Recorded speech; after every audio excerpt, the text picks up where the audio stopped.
Hey, what's going on? It's your boy BT, and I came here to talk some boxing with the thousands of True School Sports subscribers. Now, we got an absolute barn burner, a banger. It is, in fact, confirmed. Eddie Hearn, he's done it again. I'm still wearing my Matchroom Boxing wristband from the Garcia Vargas fight, so I guess for this video, we got to give a big shout out to Matchroom Boxing. But listen, this fight right here is amazing. I mean, a great matchup. I'm really excited for this matchup. As Dillian Whyte, I mean, how many more top guys is Dillian Whyte gonna fight?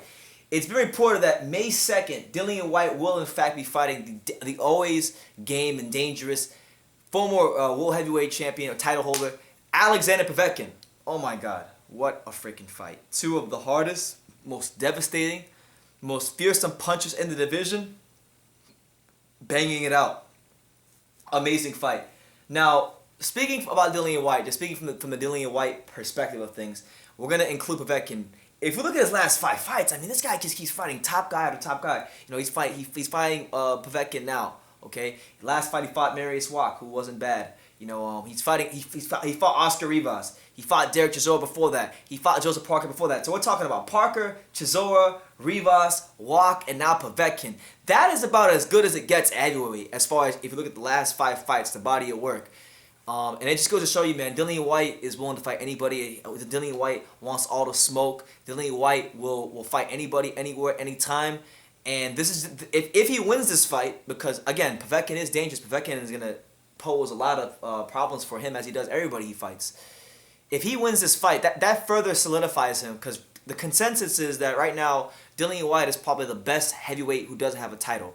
Many people would probably even go as far as to say that he's even better than Deontay Wilder due to Deontay Wilder's lack of opposition, because Deontay Wilder fought 40 plus fighters and the first time he fought a true elite fighter, Tyson Fury, he got folded up in the second fight and he got a gift in the first fight. So based on the resume, based on the performances, based on the improvements he's made year after year, fight after fight, Dillian Whyte is solidifying himself as one of the true warriors of the heavyweight division and probably the best fighter without a title right now.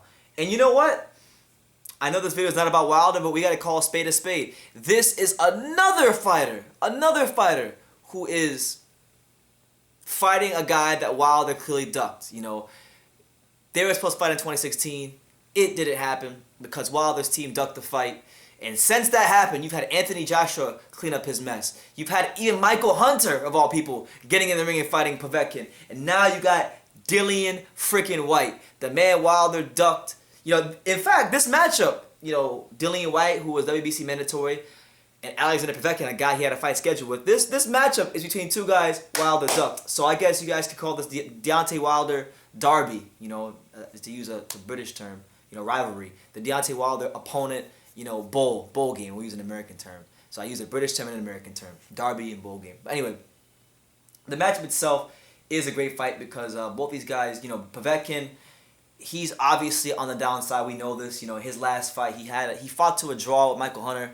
That fight could have went either way in the eyes of most people. But if we look at Povetkin, his last, couple of fights, he fought Hunter his last fight to a draw. The fight before that, he beat Hughie Fury. The fight before that, he lost to Anthony Joshua, got stopped at Wembley Stadium. And the fight before that, he had a hellacious, devastating knockout against David Price. Now, when we look at the career of Alexander Povetkin, there's only 2 fighters that have beaten him. Okay, we're talking about Vladimir Klitschko, who honestly, even though he beat him, I think it was like one of the worst performances of Klitschko's career, and it was a foul-infested, piss-poor performance from Klitschko, in my humble opinion. But Joshua beat him probably more decisively than anybody. So, Joshua stopped him in the 8th round? I want to say it was the 8th. Let me check just to make sure I got my facts straight. Anthony Joshua stopped Alexander Povetkin in the 7th round. So this is going to be a fight where I think both Povetkin and Whyte, they're going to trade left hooks. They're going to definitely get into some exchanges. And who knows, man, if Dillian Whyte can stop Povetkin before the 7th round, then he can say he's beat Alexander Povetkin, one of the other best heavyweights in the division, without a title. He can say he beat him more decisively than Anthony Joshua, and I think that'd be a good feather in his cap for an Anthony Joshua rematch. Although I will say, hand on heart, with all conviction in the world, I can't see Eddie Hearn making that fight, maybe ever, because I just don't think it's on his immediate to-do list. But if the stars did align, maybe Whyte versus Joshua does happen, man. And you know what? I think Whyte versus Joshua, the rematch, would be an excellent fight. The first fight for the British title when they were both prospects was nothing short of amazing. It was nothing short of a thriller. So why can't Dillian Whyte get an Anthony Joshua fight? You know, I mean, it should be easier, right? Because that would be considered an in-house fight. You know, Anthony Joshua has gotten like a gajillion times bigger as a fighter since their fight for the British title. Dillian Whyte has become a star in the UK in his own right since that fight. And these are two of the top 5 heavyweights in the division. You know, 2 of the top 3, arguably, heavyweights in the division, you know, in Whyte and Joshua. So, you know, I'm not sure what Eddie Hearn's plan is after the Pulev fight if Joshua is successful. One would be led to believe that conventional wisdom says that Fury should be next on the docket, but you never know boxing. You never know what Eddie Hearn and these promoters are thinking. So, you know, I think it's important that on May 2nd, Dillian Whyte, for the sake of his own career, have a sensational performance against Alexander Povetkin and put public pressure, public demand on Anthony Joshua, on Eddie Hearn to give him a title shot. You know, because why should he have to chase the WBC title, chase Tyson Fury, he was chasing Wilder for all these years, when Eddie Hearn has a heavyweight champion of his own in his stable, and they can make a very big blockbuster fight in the UK. So, you know, it's a big fight. It's a lot of stake in the career for Dillian Whyte. He's putting a lot on the line. For Povetkin, he's definitely on the downward spiral. But listen, Povetkin is still dangerous. And if he wins this fight, all of a sudden, you know, he's looking at becoming WBC mandatory. And maybe he's in line for a shot against the Gypsy King, Tyson Fury. So, you know, he's got a chance to... I believe this right here will be Alexander Povetkin's true... I mean, when I say true, I mean true last chance to get a title shot and to try to challenge for a heavyweight title, because, you know, he had it against Joshua. He fell short.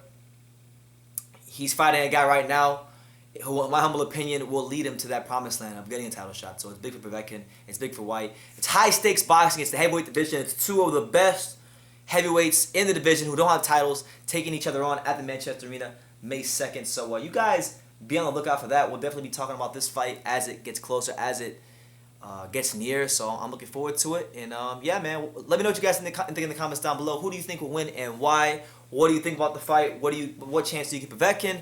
And, you know, how good is Whyte's resume looking, you know, fighting the likes of Parker, Chisora, now Povetkin? I mean, it's getting pretty good. You know, Dillian Whyte has never even boxed around for a world title, and he has one of the best resumes at heavyweight. And I think if he wins this fight, he deserves a title shot next. And I feel like I've said that every fight for about his last 2 or 3 fights, but I really